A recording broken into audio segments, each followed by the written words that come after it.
Hi, it's Pastor Paul L. Anderson here at the Fountain of Raleigh Fellowship, where we believe God's blessings never stop flowing. I hope you had a wonderful Mother's Day on yesterday and that the Lord blessed you real good. You were able to share with all those women in your life how exciting and how important God has been to you.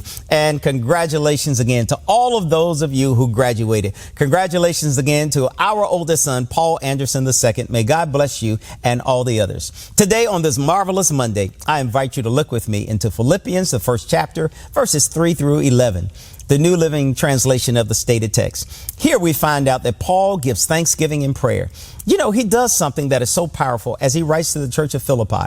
He says, every time I think about you, I give thanks to my God. You know, I don't know about you, but every time I come on this Monday, the Monday after Mother's Day, I can't help but give thanks, not only for my mother, not only for my sisters, not only for my wife, but all of those mothers who've done great things. I thank God for motherhood. But then secondly, I thank God for all of the people that he has given us to be endeared with. And notice what Paul says, because of the relationship I've had with you in Philippi, every time I think about you, I give thanks to my God. You know, it's an awesome privilege and opportunity. Whenever you think about a person's name, you give thanks. You say, God, I thank you for bringing them into my life. Thank you for the difference that they've made. Thank you for them being an example of how the good news of the gospel can be manifested in a person's life, that they become what you've called them to be, not only a child of God, but a partner with us in ministry. You know, here at the Fountain of Raleigh, we don't call people quote unquote church members, but we call them ministry partners. Here in verse 5, notice what Paul says. He says, because you've been my partners in spreading the good news of the gospel of Christ. I want to say thank you to those of you who've been watching, those of you who've been listening. Thank you for being our partners in sharing the good news of the gospel of Jesus Christ. Thank you for how you've liked. Thank you for how you've shared.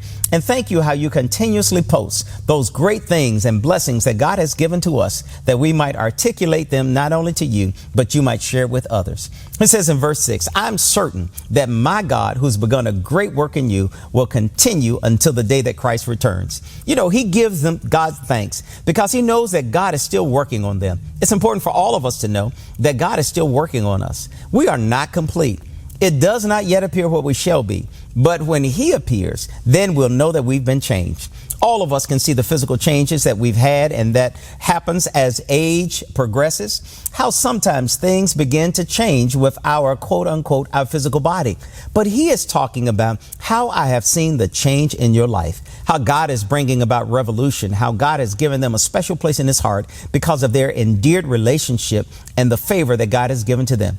Now, remember, Paul is writing this as one of his prison epistles. He has been incarcerated, but even during his imprisonment, he still continues to defend the gospel and the good news of Jesus Christ. He's telling them that I love you. I'm thinking about you.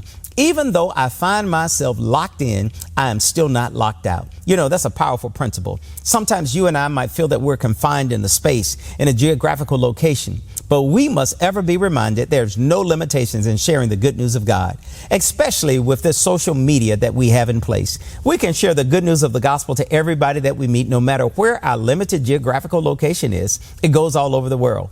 Today, many of you are listening from all over the world. And we're so grateful because the Bible reminds us that when God's Spirit is at work within us, we begin to become partners. We do the good news that God has given to us. We do it because everybody needs to know that we live according to it. When you and I live according to it, we can't help but do it.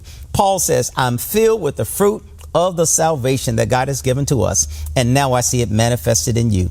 Today, on this marvelous Monday, do know that you're exceedingly and abundantly blessed, and God has great blessings in store for you, and I look forward to sharing with you again on tomorrow.